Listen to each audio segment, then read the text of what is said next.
More or less po sa tingnan ko po muna ang exact na Kahit in estimate po. more or less po including mga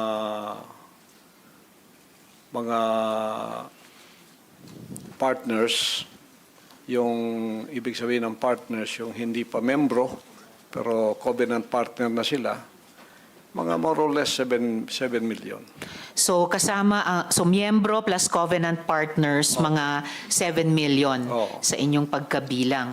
Okay, sa mga follow-up question ko po, dun sa mga testimonya ng mga victim survivors, sinexually abuse nyo ba ang mga babae at mga menor de edad? At Wala ginamit nyo ba ang relihiyon para i-sexually abuse Wala sila? pong katotohanan yung kanilang mga sinabi.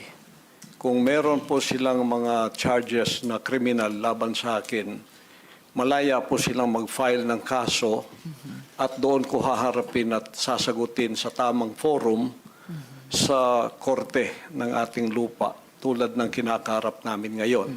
And actually, on that matter and for the record, may at least isa sa victim survivors na dati nang naghain ng kaso sa inyo dun sa Davao, kaya lang dinismiss. Kaya inappeal nila sa Department of Justice.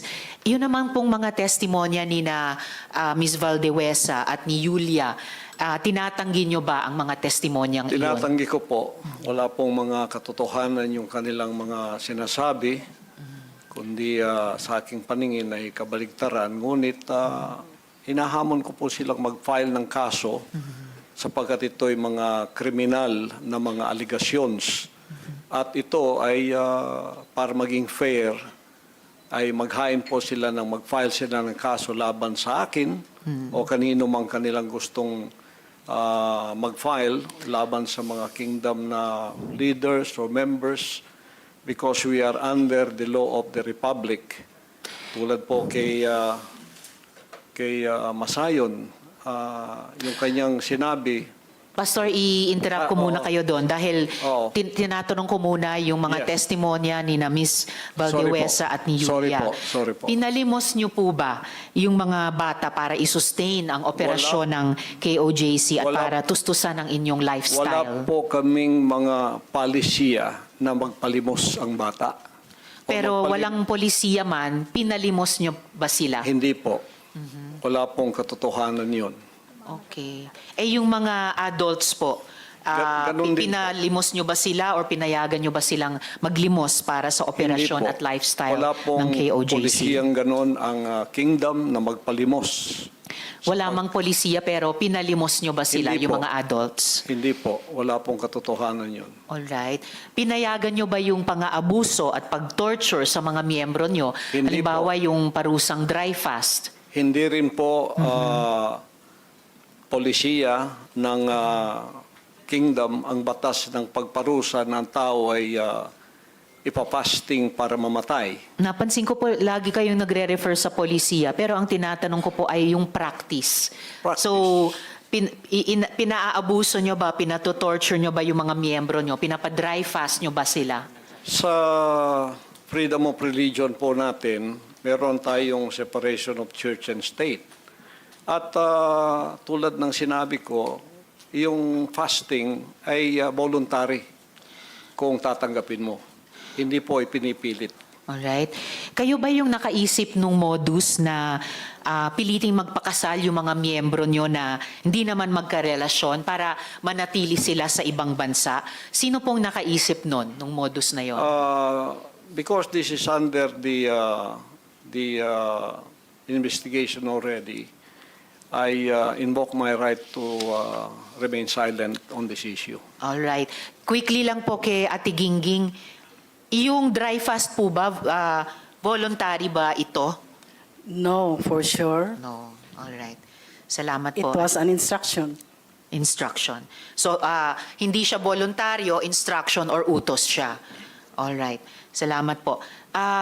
Mr. Kibuloy, boses nyo ba yung nasa audio file kanina, yung binabantaan mo yung si Stephanie o si Pane?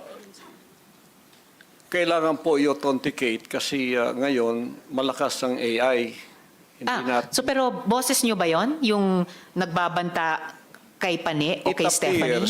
It appears na parang boses ko. Pero Alright. hindi ko po ma-authenticate kasi ngayong panahon na to, malakas ang AI. At Kaya- sino po si Stephanie Ibarra? Sino po si Pane? Isa po sa mga manggagawa. Manggagawa. Ano po yung relationship o relasyon nyo kay Pane o Stephanie Ibarra? Isa pong manggagawa. Isang manggagawa. Pero hindi ba totoo na kinupkup nyo siya, kinuha nyo sa inyong pag-aalaga nung siya ay 2 years old pa lamang? With this issue po kay Pane, I invoke my right din to remain silent. All right. So, pero sa pagkaalam po namin, inalagaan nyo siya nung bata pa lamang siya. So, parang naging tatay kayo ni Stephanie o Pane Ibarra. Tama po ba? I invoke my right to remain silent Invoke. po sa issue na yan. Okay. Kasi sa audio file naman po, sa kabila nung sa pagkaalam ay kinupkup nyo siya nung 2 years old pa lamang, bata pa lang siya, na parang naging tatay kayo niya. Pero sa audio file, bakit parang asawa? Asawa nyo kung ituring itong si Stephanie o Pane. I invoke my right to remain silent on that Alright. issue rin po. Ngayon po, kino-confirm nyo po ba na meron kayong isang hukbo o private army sa inyong disposal? At ano po iyang tinatawag na angels of death? Yan po ay kasinungalingan at kung yan ay akusasyon, inihiling ko ang accuser na mag-file siya ng kaso laban sa akin. Okay. So, sinasabi nyo kasinungalingan yung isang hukbo na nasa inyong disposal. Opo. Pero ano naman po yung angels of death? Hindi ko po, imbento po nila yan eh. Imbento lamang. Ano ang, kanina po kasi sinabi po ni Sir Edward na yung, ano ba ito? Yung, saan na ba yung notes ko?